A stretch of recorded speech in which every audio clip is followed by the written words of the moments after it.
Président. L'intelligence artificielle s'impose aujourd'hui comme une technologie omniprésente qui transforme en profondeur les secteurs économiques, sociaux et éducatifs et les politiques publiques. Les modèles d'IA, toujours plus performants et accessibles, automatisent des tâches complexes, optimisent les processus et révolutionnent les services publics. Dans le domaine de l'éducation, l'IA va peut-être devenir un outil pédagogique central avec une personnalisation des apprentissages et une initiation précoce aux enjeux du numérique. Vous nous présentez aujourd'hui votre projet de premier lycée IA de France, Paul Valéry, dans le 12e arrondissement de Paris, et plus précisément celui d'un tiers-lieu d'innovation dédié à l'IA, pour lequel vous venez de lancer un sourcing auprès des opérateurs économiques. Les tiers-lieux de l'intelligence artificielle réunissent citoyens, chercheurs, entreprises, collectivités, pour favoriser l'appropriation, l'expérimentation, le développement et la régulation de l'IA de manière collaborative, éthique et territoriale.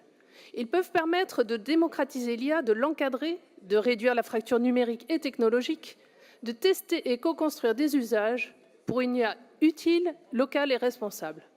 L'IA ne doit pas être seulement une affaire de grandes entreprises ou de spécialistes. Alors, je n'ai pas demandé à l'IA de rédiger cette intervention, mais elle m'a permis de recouper nombreuses de nos interrogations. Coût et montage financier, tout d'abord. Très peu d'éléments figurent dans le rapport. Des chiffres sont mentionnés sur cette durée globale de 31 ans, sans qu'on puisse comprendre comment les résultats des entreprises ont été évalués. Et les loyers envisagés, par exemple, semblent déconnectés du marché immobilier. Alors, vous indiquez que le projet sera conçu comme un véritable campus à l'américaine.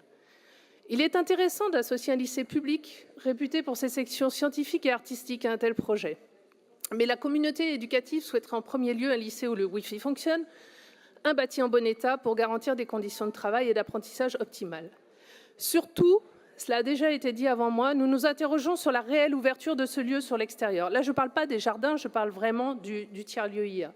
Quels seront les publics? Lycéens, étudiants, chercheurs, habitants, associations?